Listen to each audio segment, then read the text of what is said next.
Hi, everybody. Robin Hyatt here again. We are in the studio. We are going to be working on a fairy. This is actually an oil painting, and I want to show you something else here. Just finished up on this one, which turned out really good. This is my Pleiadian queen. She's kind of Egyptian, as long as you can see her. She has like a fancy decorated crow on one side and a type of rabbit on the other side. And I have her as my Pleiadian Princess of Mars, which is the red moon behind you. It's really turned out really quite good. And this took me almost a year to finish up. It's a 16 by 20. I'll probably have it on sale on my shop. And once I get my shop up and going, I'm just going to just have this art for sale. We also have a bank here that has a yearly sale of artists that go and sell their art. Um, and also, I'll show you, she is done. We finally got her finished. She turned out lovely. See if I can cover up my bright window there. So we did kind of misty down here. She's holding a gold glowing oracle upside down, so like the energy is coming out of her hands, creating that oracle. And she's also a fairy with kind of an Irish Celtic look in the back of her wings. So now we are working on the fairy. This is a very large one. This is 16 by 20. She has a moth on her. And so she is going to be, this is just the basics. This is how it looks when it's just basic. Oil painting's a little bit harder. Even though it flows really good, the paint just glides on, and you can do shadowing and it doesn't dry. That's the problem. It doesn't dry for like a month. You have to wait in between certain things. So what I do is I usually start this, and then I put it away and let it process for like a month, and then I bring it out. And so that's why the oils take so long, but they are really beautiful. And when you layer it, it just turns out really good. You're going to hear my dog barking, so I apologize for that. So we're going to talk a little bit about those that are getting out of the Mormon church, because it is quite the process.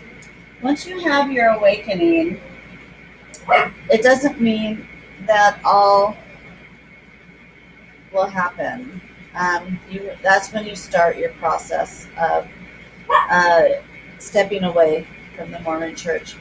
It is a process, and it's a scary process.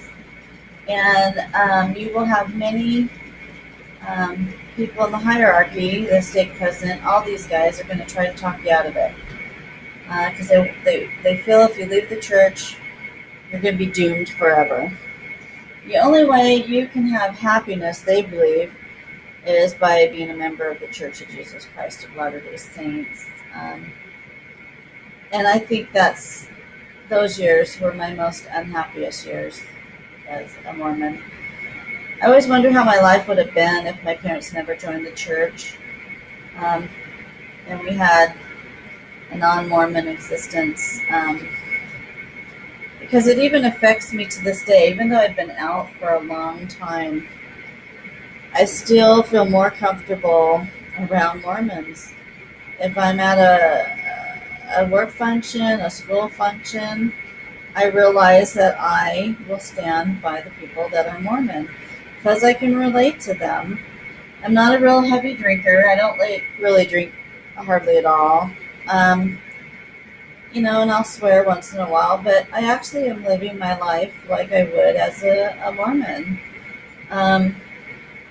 I just feel that that's kind of who I am. And to rebel against who I am is just detrimental. And it just sets you back a little bit. And you don't need to be set back anymore because you're going to go through hardship, especially those people that are excommunicated out of the church. What a horrible, horrible institution to excommunicate people out of their faith. I mean, really? Really, most churches, you just go to another church, if you don't like it, you just go to another church. But no, the Mormons have to excommunicate you. They have to punish you. There's punishment being a Mormon. There's lots of punishments by not following the rules, not honoring the prophet, not listening to all the prophet's words. I mean, they ask you, I believe in the your end of year meeting, your tithing. Do you follow, even to get a temple recommend, you have to follow the prophet. You have to go with everything the prophet says. And if you say no, you're talked to. We're basically manipulated. Also, I wanted to talk to you about something that was really scary to me as a young person. I was a very naive child,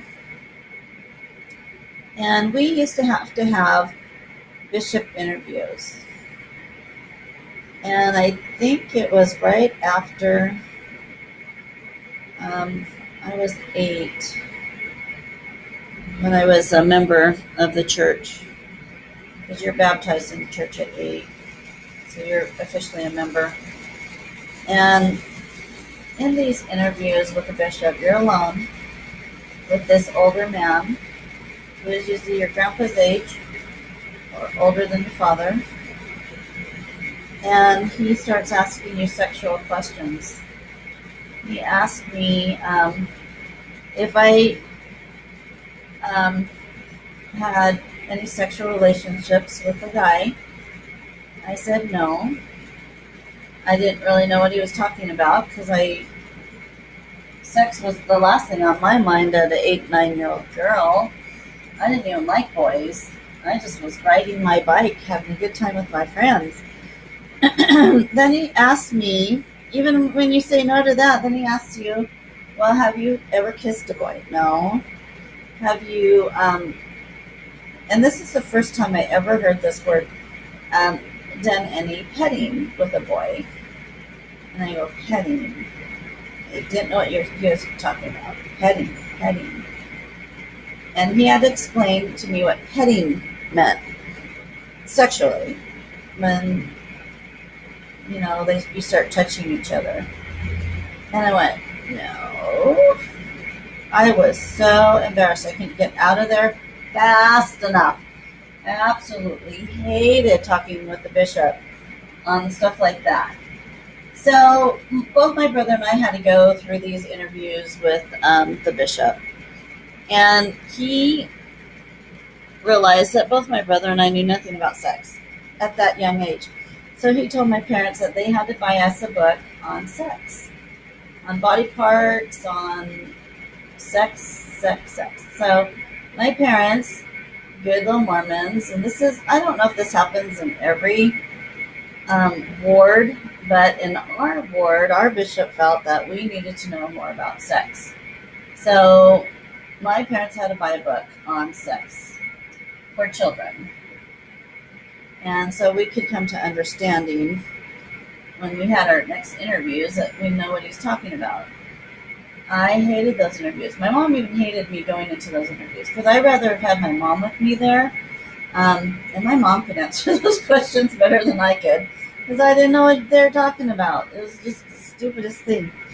Why does a grown man have to ask a child if they've had sex with somebody, if they've done petting with somebody of opposite sex, or probably now they would ask if you've had it with the same sex?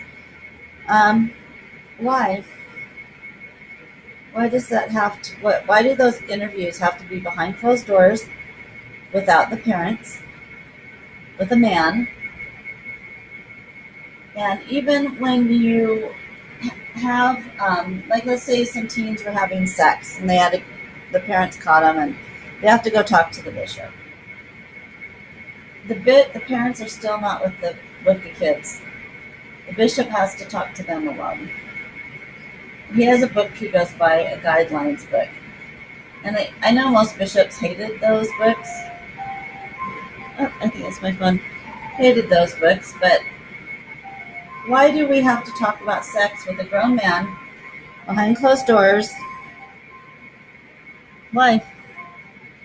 And why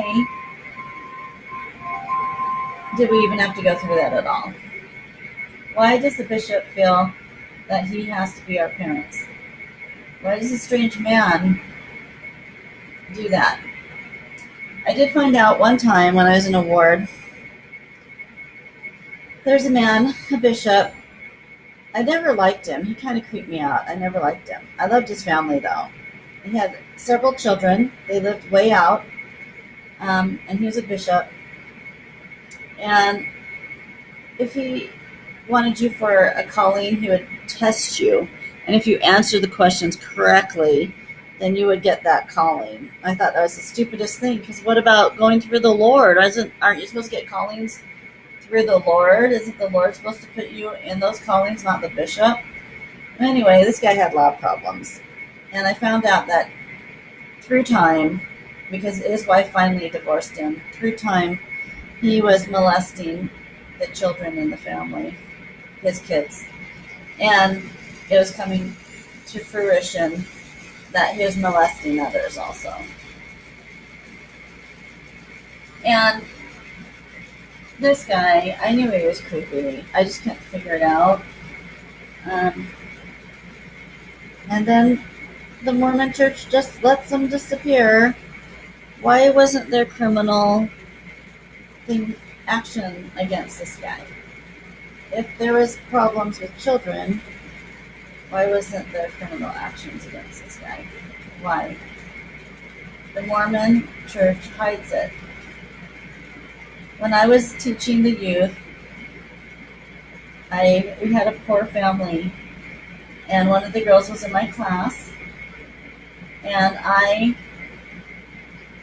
would have her clean my house so she could get money for her back to school clothes.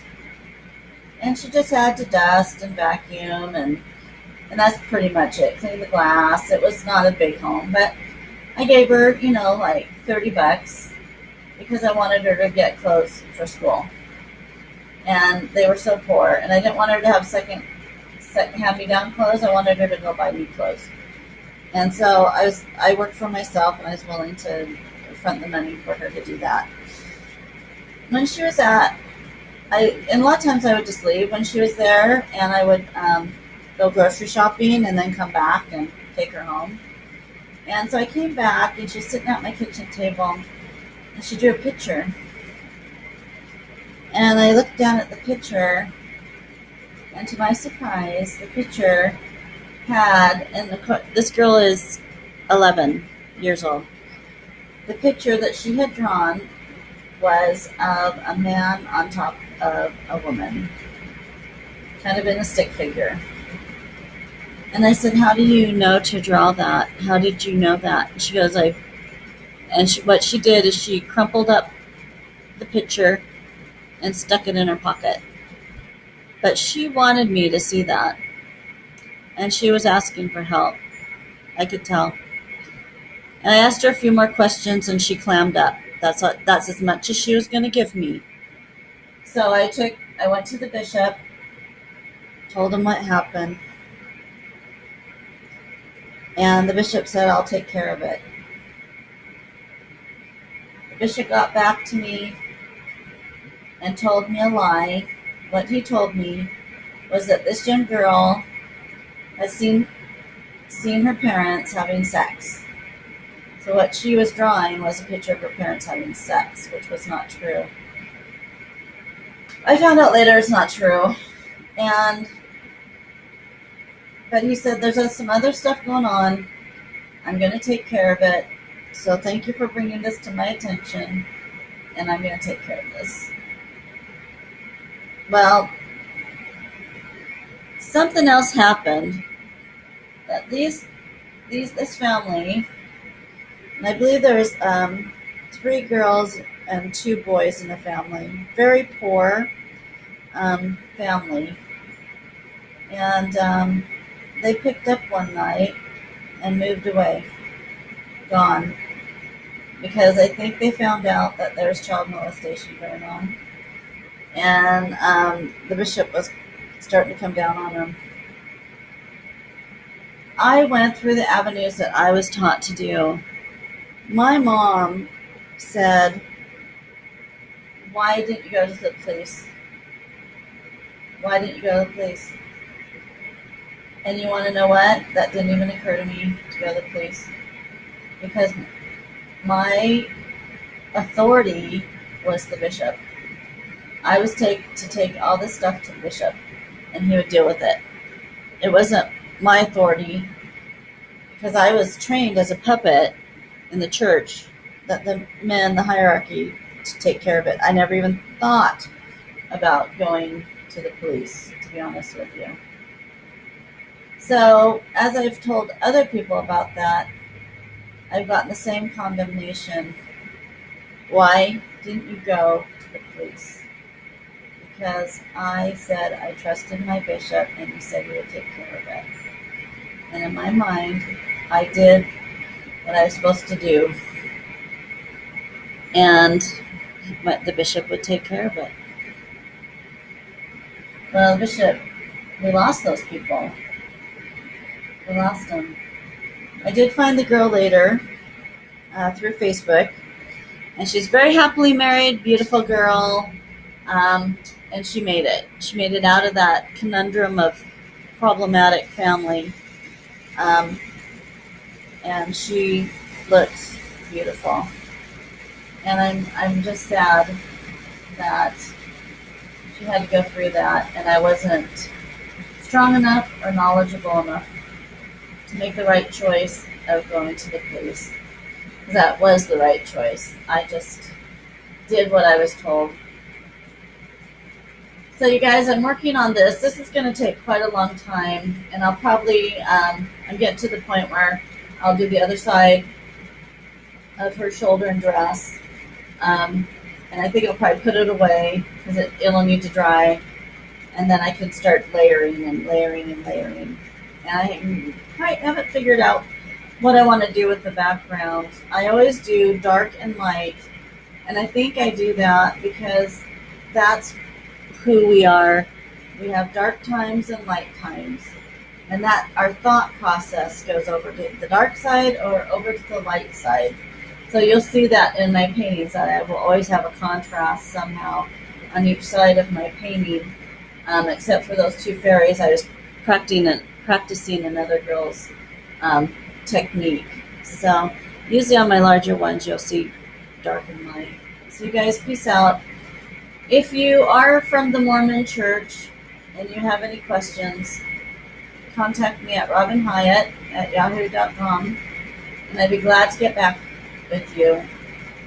I know in Idaho here we have a lot of groups that meet, and if you believe in the church and you're having your awakening, follow your truth.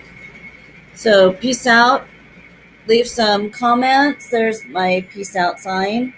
And you guys are awesome. Thank you. I love you. And have a great day.